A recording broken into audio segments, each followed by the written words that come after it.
But on the Andy Moore Automotive Group hotline, we're talking a former winner of the greatest spectacle in racing. Let's bring on board here Ryan Hunter-Reay, who joins us now. Hey, Ryan, thank you for the time. How are you? I'm doing great, guys. Thanks for having me on. Hey, Ryan, one-off situations, the difficulties, the pluses and the minuses of doing something like this as a driver.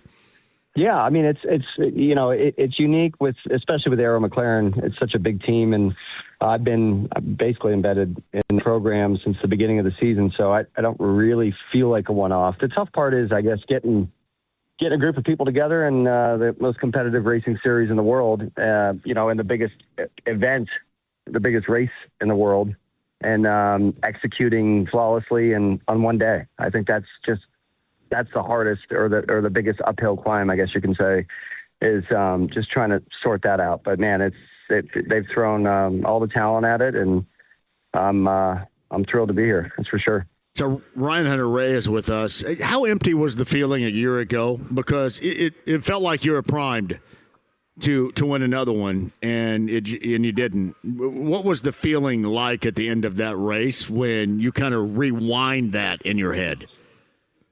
It was beyond heartbreaking. Honestly, I didn't sleep well for days after that, and it was really because our primary car that we had worked the team had built all year and worked so hard on burnt down on carb day, and we had to go to basically an unproven kind of pit stop practice car that was in the shop. They brought it over. It had never turned a lap when I went into turn one, lap one of the Indy 500. It was its first kind of, go at it. And, I had to see what I had under me. I had to, kind of feel it out.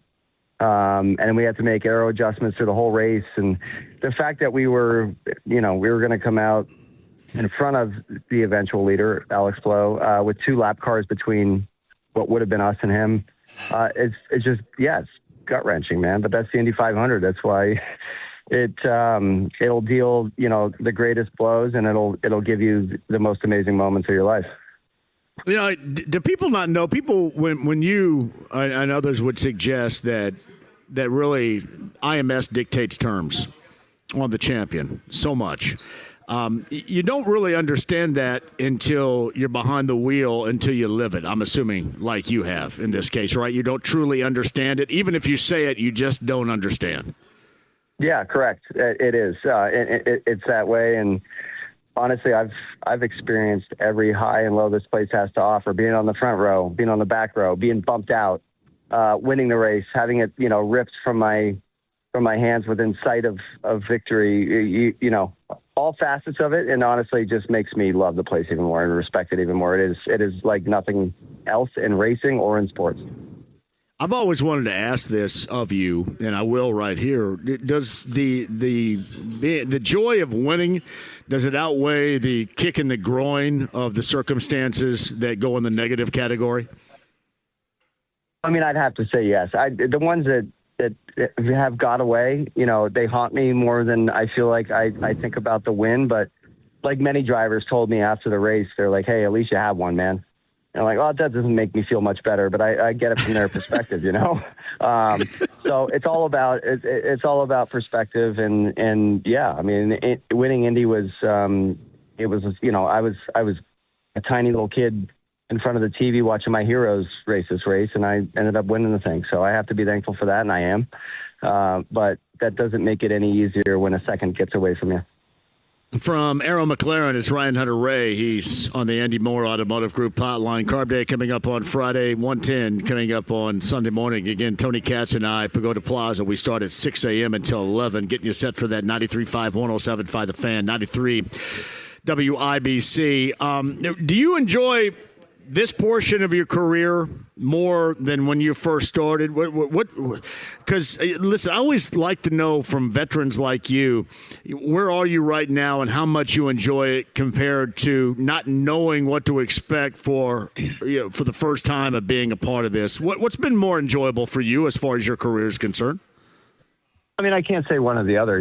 My days at Andretti when we were kicking ass all the time was awesome, and wouldn't replace it for anything in the world. It's just another chapter in the book. It's just a different page. And Really focusing on the 500 to me is it's so pure, and I love it. Right. I mean, Indy's everything. And to be able to work with a really talented group of people for months and months, preparing for these 2 weeks is an incredible experience. But yeah, I mean, like I said, they're just different chapters in a book. And one thing's kind of common denominator between them is that winning at Indy means everything. And that's been my sole focus from day one of my career to where I am now.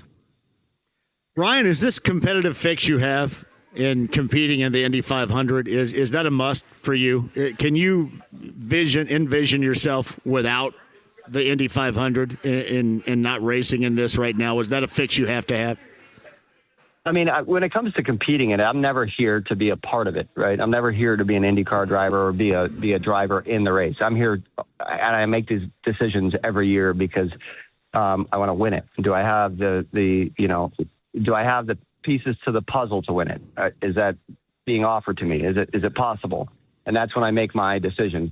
I'm too competitive to do it otherwise. And no, I mean, Indy will always be, it's part of my fabric. It's who I am, right? It's part of not just an Indy 500 winner. It's just a part of, my kids love this place more than Disney World. It's a family thing as well. And it's given me so much over the years, and I'm extremely, extremely grateful for it, honestly. So yeah, got another shot at it here, and with an incredible team at Aero McLaren and an incredible group of people. And man, when I have that behind me, I give 125%. That's for sure.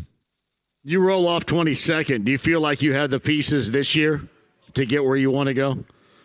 Well, last year we rolled off 24th or 25th and almost won it. I won from 19th. So it's a race, and it's 500 miles. It's a long one, and it's that for a reason. So anything can happen on race day, to anybody, positive or negative. But I know, with my experience and the big picture kind of mentality that I have, I know when to push, when to have controlled aggression, when to not. And, I'm going to do my best to apply all that on Sunday. He is Ryan Hunter-Reay of Aero McLaren. He rolls off 22nd coming up on Sunday for the 110th running of the Indianapolis 500. And Ryan's on the Andy Moore Automotive Group hotline. So I just talked to Will Power, and I was talking to him about having the resource of Mauro Andretti and the advice that he can provide, not only as a former champion, but certainly as a guy that's been around that track forever and as ambassador for the track and for the sport in general. And where's the best advice you ever received regarding this race? Does anything stand out to you? Because I'm assuming you probably have taken bits and pieces over your career from guys that have been there and done that. But what's the best advice you've ever received about this race from somebody? Honestly, it hasn't necessarily been advice from somebody where they're like, hey, sit down. I want to talk to you for 15 minutes. This is years and years and years of having worked with super talented teammates like Tony Kanaan, and all of them all the way through. I've raced for 10 different IndyCar teams, and I've amassed a ton of relationships and experience and knowledge along those lines. And, it's layering of those experiences really that impacts my bottom line when it comes to race day. It wasn't just one person one day sitting me down and saying, hey, you need to think about this. Other than that, never happened really. It was just more, the opportunities I've had, the people I've worked with, and you kind of put that all together and let it culminate into what it will on Sunday. We're studying compared to being reactionary. Where does that? Where's the balance there? Because I mean, you're veteran. I'm assuming you're very patient in what you do. You mentioned how you've won this race and how far back you've been before, how far back you were with the potential of winning it a year ago. How do you balance the patience and this just being reactionary and going for it? How do you balance that as a veteran driver? It's a mix of it, and you have to know when to apply, aggression and risk versus when you need to, throttle back and maybe instead of trying to make this pass happen in 2 laps, you make it happen over 4 or 5 or 6 or whatever it is. A lot of those things come kind of naturally, subconsciously, but some of it comes from studying, film from the year before and working through data and working through everything with the group. I mean, these cars over the years have changed in spec and how they're driven, and the tire has changed a bit, and you're just constantly studying all of the different variables in this kind of experiment we're doing. And you become, you come to let's say the classroom as prepared as possible for the test, and you put together everything that and then from there you let your kind of instinct and natural ability take over.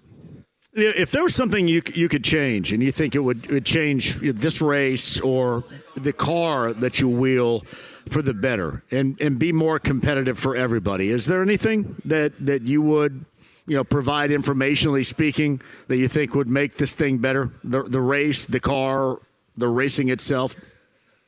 I think the 28 car will be better in the fact that, it's going to be designed to have the aero screen, integrated into it. Whereas this current car has had it added on. We've added on a hybrid. We've added on, side intrusion panels, all things that are necessary on the safety side. But once we have a car that's designed to carry this weight in certain areas that it does, I think will be way better racing. Like if you look back to like 14, like I said, when we started 19th, I carved my way through the field and was leading by halfway. With this car, you can't do that unless you've got some guys that had bad pit stops or you've had awesome pit stops and you jump a bunch of people in the pit sequence.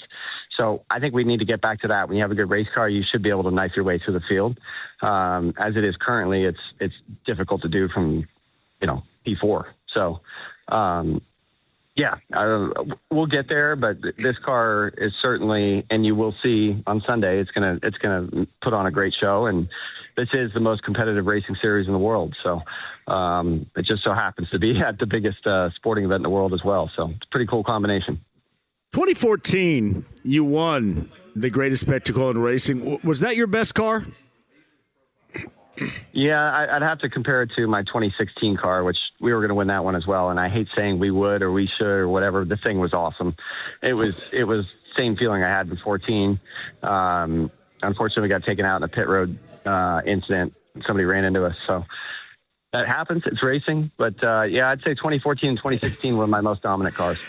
Hey, Ryan, that's a great segue, too, because I was going to ask you, and there's no need to name names. Hell, if you want to, you can, but I don't want you to have to feel obligated to do so. Do you look around who's around you on the starting grid and say, this is okay, or concerned about who's starting around you? Do you look at it that way?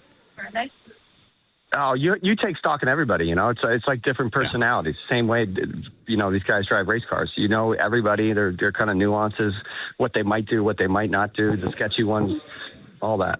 So it's, you just know who you're racing around. You got me almost talked into picking you coming up on Sunday. What do you think? You can't count me out, man. Never. I'll dig deeper and fight harder than anybody else. Just matters of what limitations we might not have. We'll see. Well, I'm motivated by that, too. By the way, I know you got to run here, but Ed Carpenter can attest to this. I picked him like 5 consecutive years, and I think he's had his worst years ever. So he just said, would you stop picking my ass, please? Stop. So I don't really know. I don't know if you want me to pick you. Impact on it. All good, but man. Our conversation. Yeah, hey, Ryan, our conversation has got me kind of inspired to select you to win this thing coming up on Sunday. I like what you're saying here. Hopefully you're good luck, then. If you're not, then don't, please. But Arrow McLaren driver and the former champion, Ryan Hunter-Reay. He's on the Andy Moore Automotive Group hotline. Hey, the best of luck. Hopefully, Carb Day, you could get out there and shake things down the way you want it. And the 110 is magical for you coming up on Sunday. I appreciate your time, and let's do it again soon, Ryan. Thank you. Yeah, absolutely. Thanks for having me on.